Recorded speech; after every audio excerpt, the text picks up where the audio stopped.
بسم اللہ الرحمن الرحیم۔ حضرت جابر رضی اللہ تعالی عنہ سے روایت ہے کہ رسول اکرم صلی اللہ تعالی علیہ وسلم نے ارشاد فرمایا، جو شخص اس بدبودار درخت یعنی پیاز اور لہسن سے کچھ کھائے وہ ہماری مسجد میں نہ آئے، کیونکہ جس چیز سے آدمیوں کو تکلیف ہوتی ہے اس چیز سے فرشتوں کو بھی تکلیف ہوتی ہے۔ حضرت صلی اللہ تعالی علیہ وسلم نے اس مبارک حدیث میں مسجد کے آداب کی طرف اشارہ فرمایا ہے۔ چنانچہ نبی پاک صلی اللہ تعالی علیہ وسلم نے یہ ادب بتایا کہ جب تم لوگ مسجدوں میں آؤ تو پھر پیاز، لہسن یا اس کے علاوہ کوئی اور بدبودار چیز جس سے عام طور پر سلیم الفطرت لوگوں کو اذیت ہوتی ہے وہ نہ کھا کے آیا کرو۔ ہاں اگر آنا ہی ہے تو مسواک کر کے آیا کرو، اس لیے کہ جن چیزوں سے انسانوں کو اذیت ہوتی ہے ان سے فرشتوں کو بھی اذیت ہوتی ہے۔ ظاہر ہے ایک آدمی کچی پیاز کھا کے آپ کے سامنے آتا ہے، اسی طرح سے لہسن کھا کے آپ کے سامنے آتا ہے، سگریٹ پی کے آپ کے سامنے آتا ہے، پان کھا کے آپ کے سامنے آتا ہے اور اس کے منہ سے بو آ رہی ہوتی ہے، تو ایک سلیم الفطرت آدمی کو گھن ہوتی ہے، اسے اذیت ہوتی ہے۔ تو اس لیے رسول پاک صلی اللہ علیہ وسلم نے ارشاد فرمایا کہ چونکہ مسجد ایک عمومی ماحول ہے اور یہاں فرشتوں کا ماحول ہے، تو جس چیز سے انسانوں کو اذیت پہنچتی ہے اس چیز سے فرشتوں کو بھی اذیت پہنچتی ہے، لہذا جب ہم مسجد میں آئیں تو ہم اپنے منہ کو اچھی طرح سے صاف کر کے آئیں، مسواک کر کے آدمی مسجد میں آئے۔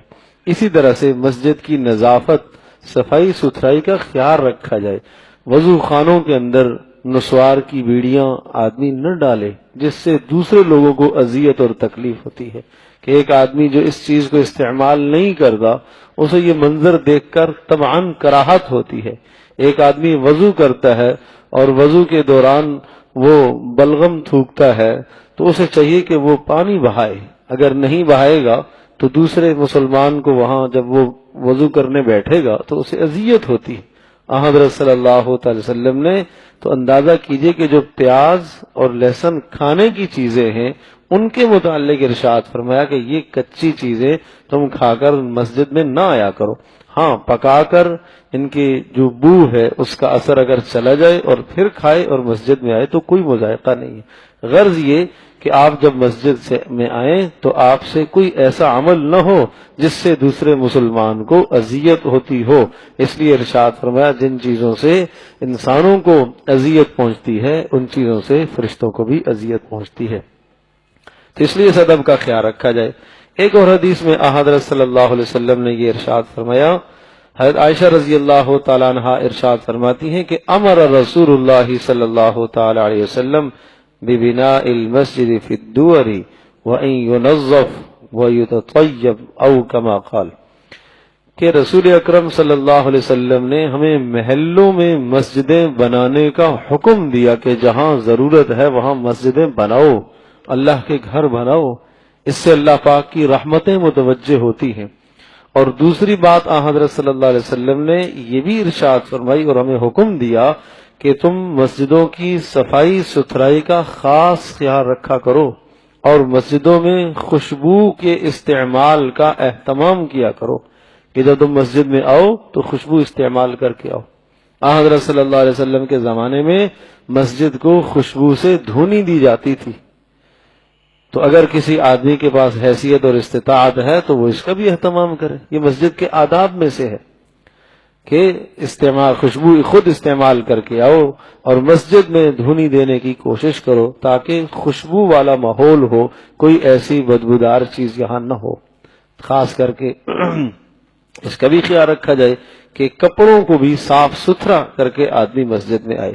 کوئی مجبوری نہیں ہے تو ایک مجبوری تو ایک علیحدہ چیز ہے، ورنہ عام طور پر دیکھا یہ جاتا ہے کہ جو کام کرنے والے لوگ ہیں انتہائی گندے کپڑے پہنے ہوئے مسجد میں آ جاتے ہیں، اس میں کوئی شک نہیں، پاک کپڑے ہوں تو نماز ہو جاتی ہے، لیکن یاد رکھو ایسے کپڑے پہن کر نماز میں آنا کہ جن کپڑوں کو پہن کر آدمی کسی تقریب میں مجلس میں نہ جا سکتا ہو، ایسے کپڑوں کو پہن کر نماز میں آنا مکروہ ہے۔ تو وہ کام کرنے والا آدمی اگر اس کہا جائے شادی میں چلتے ہیں تو وہ شادی پر وہ کپڑے تھوڑی پہن کے جائے گا۔ تو اسی طرح سے مسجد کا بھی خیال رکھا جائے، ٹوپی صاف ستھری ہو۔ اس لیے فقہا عام طور پر منع کرتے مسجد میں ٹوپیاں رکھنے سے۔ کیوں؟ اس لیے کہ یہ ٹوپی پہن کر کیا کوئی شادی کی تقریب میں جا سکتا ہے؟ کہ بھئی جو ٹوپی پہن کر تم شادی میں نہیں جا سکتے ہو، کسی اچھی تقریب میں نہیں جا سکتے ہو، اس ٹوپی کو تم پہن کر گندی بدبو سال گزر جاتا ہے، اسے کوئی دھوتا بھی نہیں ہے، وہ پلاسٹک کی بنی ہوئی، اور اگر اچھی بھی ہو تو تب بھی یہی کیفیت ہے۔ تو کیا یہ چیز استعمال یہ سر پر اوڑھ کر پہن کر کوئی آدمی ایسی تقریبوں میں جاتا ہے؟ نہیں جاتا۔ جب وہاں تقریبوں میں نہیں جاتے ہو تو اللہ پاک کے دربار میں جب آدمی آتا ہے تو اچھی طرح سے ہو کے آئے۔ خذوا زینتکم عند کل مسجد، جب بھی تم نماز میں آؤ تو زینت اختیار کر کے آؤ، اللہ کے دربار میں پیش ہونے جا رہے ہو، اللہ کے حضور کھڑے ہونے جا رہے ہو، احکم الحاکمین کے سامنے حاضری ہے، وہاں جا رہے ہو۔ دنیا میں کسی بڑے آدمی کے پاس کوئی جاتا ہے تو کیسے بن کے جاتا ہے؟ تو اس لیے یہ آداب میں سے ہے کہ انسان خوشبو کو استعمال کرے، مسجد میں خوشبو کی دھونی دے، یہ رسول اکرم صلی اللہ تعالی علیہ وسلم کی سنتوں میں سے ہے۔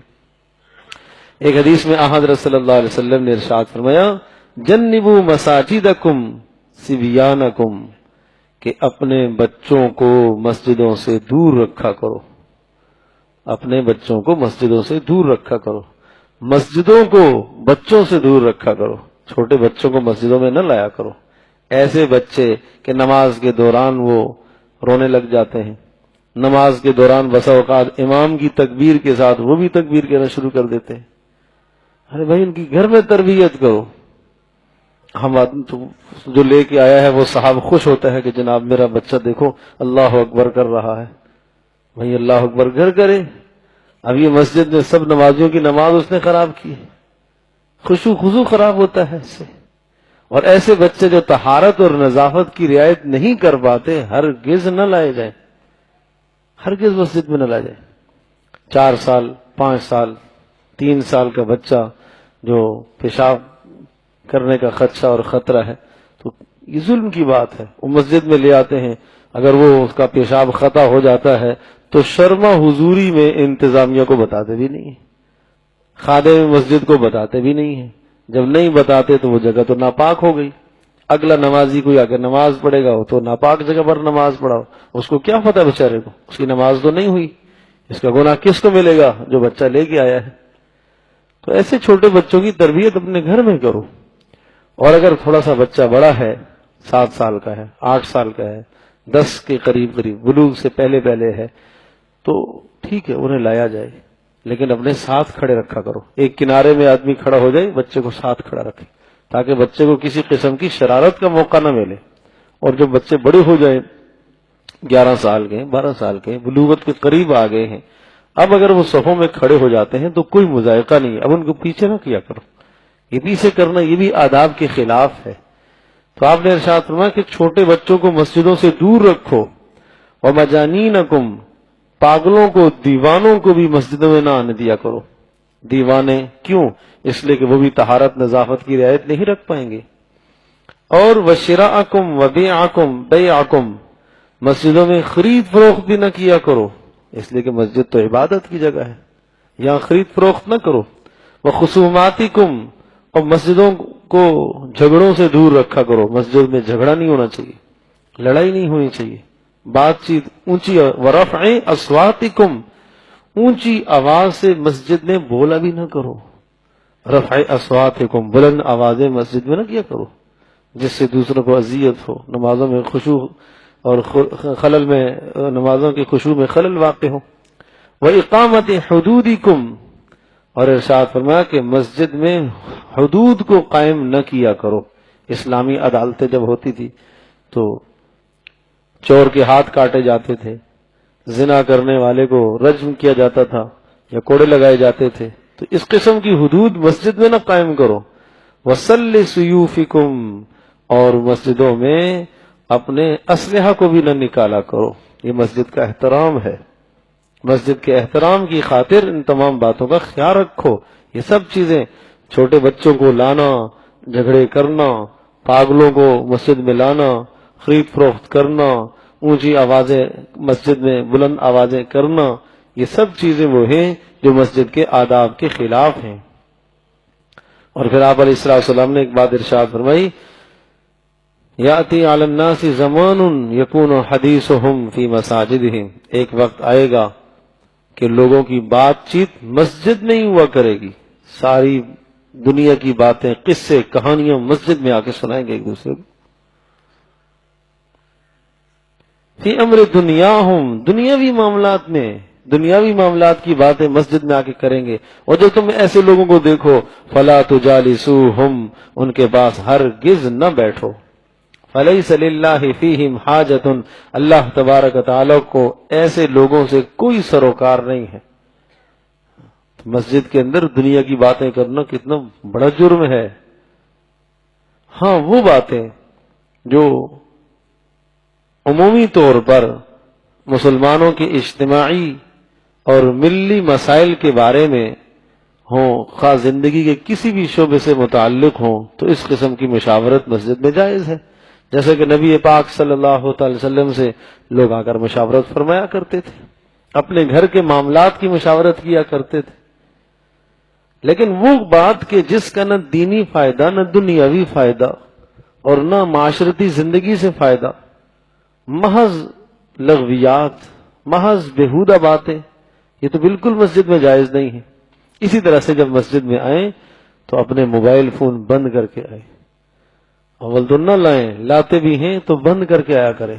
کبھی کبھی نماز کے دوران ایسی سخت موسیقی کی گھنٹی بجتی ہے، 100% گانے کی آواز بجتی ہے. کتنا بڑا ظلم ہے. مسجد اس کام کے لیے جاؤ، قرآن پڑھا جا رہا، نماز میں تو قرآن پڑھا جا رہا ہے، اور یہ اللہ کا بندہ گانا سنا رہا ہے لوگوں کو. اس کو احساس ہی نہیں ہے اس چیز کا. تو اس لیے موبائل میں ٹون بھی سادی ہو، ایسی ہو کہ اگر بج بھی جائے تو کم از کم گانا تو نہ بجے. اس لیے کہ مقصد اطلاع ہے، مقصد موسیقی اور گانا سننا تو نہیں ہے نا. تو اس قسم کی چیزیں یہ بہت بدترین چیزیں ہیں، مسجد کے آداب کے خلاف ہیں. تو ان آداب کی رعایت رکھی جائے.